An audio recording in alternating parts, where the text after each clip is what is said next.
Once upon a time, in a small village, there lived a young man named Kavi. He was bright and intelligent, but had a tendency to overthink every situation. Every decision, big or small, was analyzed endlessly in his mind, leaving him paralyzed by doubt and fear. One day, Kavi heard about a wise old Zen master who was renowned for his ability to bring clarity and peace to troubled minds. Seeking guidance, Kavi traveled to the hermitage where the Zen master resided.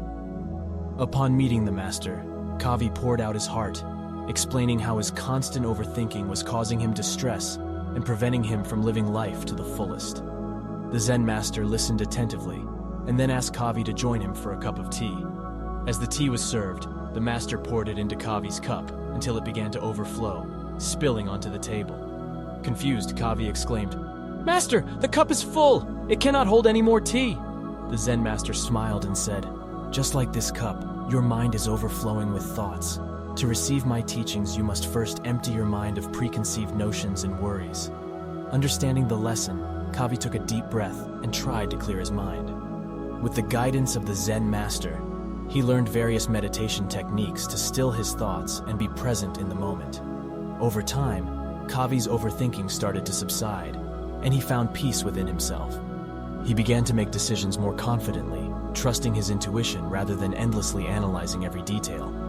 One day, the Zen master said to him, "Kavi, you have made great progress in your journey to stop overthinking. But remember, thoughts will always come and go like ripples in a pond. Acknowledge them, but do not let them consume you. Embrace the beauty of living in the present moment, and you will find the clarity and peace you seek." From that day forward, Kavi followed the Zen master's advice, continuing his practice of mindfulness and living each moment fully.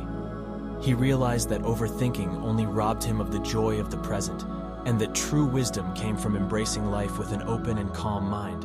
And so, Kavi's journey to conquer overthinking became a powerful lesson for others in the village. His transformation inspired many to seek the path of mindfulness and stop the incessant chatter of their minds, leading them to a more fulfilling and joyful life. If you like this story, consider subscribing to our channel and letting us know what you think in the comments section. Please share this film with your friends and family, and we'd love to hear your thoughts and any tales you'd like us to feature on Life Next. Who knows, you might influence someone.